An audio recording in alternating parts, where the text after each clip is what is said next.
These enseymadas are the perfect fluffiest carbs, so let's make them.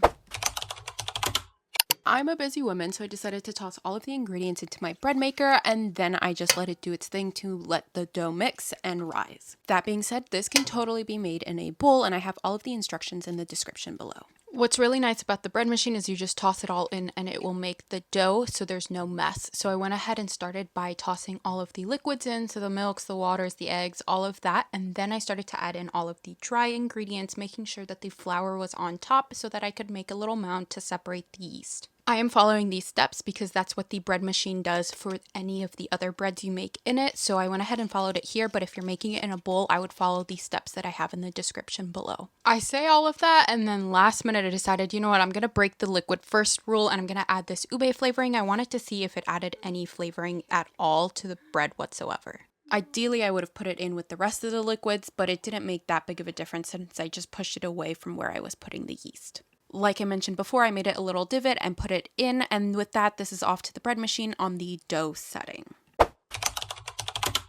Did I forget to mention that not only are these amazing fluffy enseymadas, but they are going to be ube flavored. They're kind of composed like a cinnamon roll. You roll out the dough and then you spread a paste, which is this ube filling. I started off with just melted butter and I added it into a bowl, and then I added a whole jar of the ube halaya. The goal here is to use the butter to kind of soften the filling since it is more of a thicker consistency, and so the butter just helps with making it easier to spread, and also obviously butter is an amazing flavor, so it adds that as well. I then added a jar's worth of the ube jam, and these jars are so annoying to get this stuff out of. I don't know what the technique is, but you just have to keep scooping over and over and over. And then some of it still ends up stuck in the jar because of the way it's curved. You can make your own paste as well from fresh ube. I'm just really terrified of doing that since if you don't cook it properly, you can poison yourself. Maybe one day I'll take the risk and try it out, but the next thing I added was another squeeze of the ube flavoring. This is totally optional. I was testing it out to see if it made any difference, and the only thing I really noticed is it added the color. The last thing I added was some sugar into the filling, and in hindsight, I don't know why I thought I needed sugar because that ube jam is very sweet. So this sugar is totally optional unless you're looking for a much sweeter enseymada. Once I added all of the ingredients in, I made sure to thoroughly mix till everything was combined. If I felt like the mixture was a little too dry, I added more melted butter,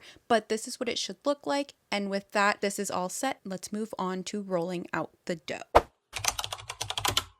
Now that the bread machine has done its thing, this is what it is looking like. Look at how fluffy that is. And yes, obviously I had to punch it. And I mean, it just retracted so well. I am so proud of it. While the dough was beautiful, trying to get it out was not so much. I thought I would be able to get this aesthetic shot of me just flipping it over and it coming out. But no, I definitely had to wrestle it a little bit, but eventually we got there. You can see here that that dough is very stretchy and very sticky, which is totally fine. We'll just flour every single thing it touches. That way we can roll it out properly. And normally enseymadas are rolled out individually, so you do 12 pieces or whatever individually and roll them out. But I think I've mastered the cinnamon roll technique, and I feel like it works really, really well at evenly distributing the filling. This is by no means to be offensive towards the traditional way. I just have found that this works better for me. After making sure every inch was covered in flour, I went ahead and started rolling it out. This dough is so fluffy that I was able to just do it by hand by just mushing it flat, and I wanted to get to 3/4 to 1 inch thickness. That thickness is if you want it to be super fluffy and not as much filling. However, if you want to roll it out a lot thinner to get more layers and to have more filling layers, that works too. Once I got to the ideal thickness, I went ahead and grabbed the filling, and then I started to spread it out. I went ahead and just added the lumps everywhere and then went in with a butter knife to just spread it evenly. For the dough, we wanted to make sure it was an even layer, and the same thing goes here for the filling. I am just spreading it all across evenly, and I'm going for about 1/4 of an inch thickness, but if you want a more gooey enseymada, you could go for something a little bit thicker. Once the filling is completely spread evenly, I went ahead and grabbed the longer edge that is at the bottom, and then I started rolling it upwards and just kept rolling and rolling until I ran out of the dough. You can see I don't really have a technique, I'm just rolling, but there's no tightness or looseness restrictions here. Just roll it until you run out of dough.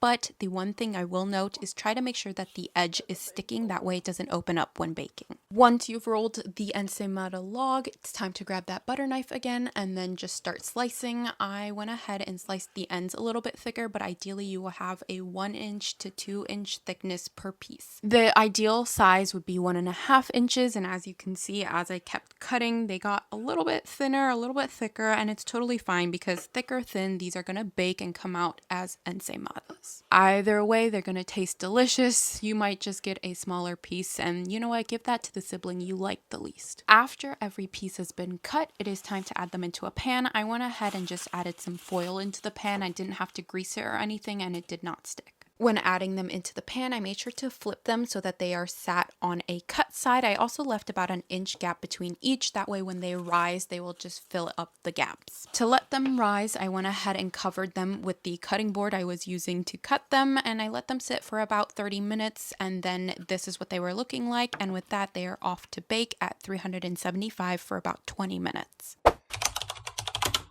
The place I grew up getting enseymadas from had this sugary topping on top that was just melted butter, sugar, and some taro powder. It is totally optional, but adds this little crunch and sweetness to the top since the dough isn't that sweet. I started by mixing the sugar into the butter until it was completely mixed, and then I added in that taro powder. This is just my boba powder. It does the phenomenal job of flavoring it and also gives it a little bit of color. I then thoroughly mixed everything together, and you can see it's this grainy but still liquidy sugary butter. My measurements were definitely not correct the first time I did this, but it's really easy to adjust. You just add more sugar if it's too liquid and add more butter if it's too grainy. This is the ideal texture. You can see it's not too liquidy, but it still holds its shape and is still spreadable.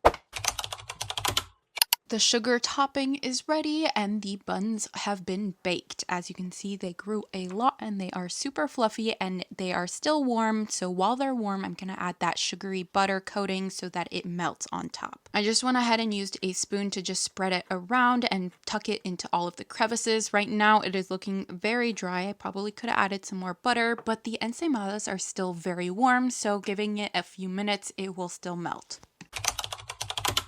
Everything is finally complete, and as you can see, they are still warm, but I did not have the patience to wait, so I went ahead and grabbed a piece. Coincidentally, this one right here was one of the end pieces, but I went ahead and tried it anyways. But as I was taste testing it, I realized there was no filling in this guy. But that does not mean it's not good, because look at how fluffy that is. It just means I didn't spread the filling well. But I went ahead and taste tested it. Again, phenomenal. It's just fluffy bread at this point. But I did go ahead and grab another slice with the filling. And the reason I'm holding it so delicately is because the filling made it so much hotter. But you can see there's that darker purple on the inside, and that is the filling. But with that, these were phenomenal, and I highly recommend making them.